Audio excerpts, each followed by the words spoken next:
আমাদের দেশে ক্যান্সারের কিন্তু অনেক রোগী পাওয়া যায় এবং আমাদের দেশে ক্যান্সারগুলো ডায়াগনোসিস হয় কিন্তু অনেক দেরিতে।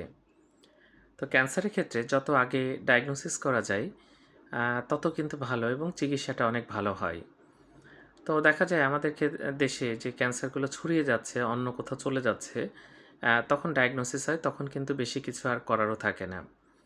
সুতরাং যদি কোনো ক্যান্সারের লক্ষণ দেখা যায়, সাথে, সাথে ডাক্তার দেখাতে হবে। আজকে একটা বলি, যেমন যদি কারো কাশির সাথে রক্ত আসে এবং তিনি যদি ধূমপান করে থাকেন, অবশ্যই টেস্ট করে দেখতে হবে যে তার ফুসফুসে ক্যান্সার হলো কিনা।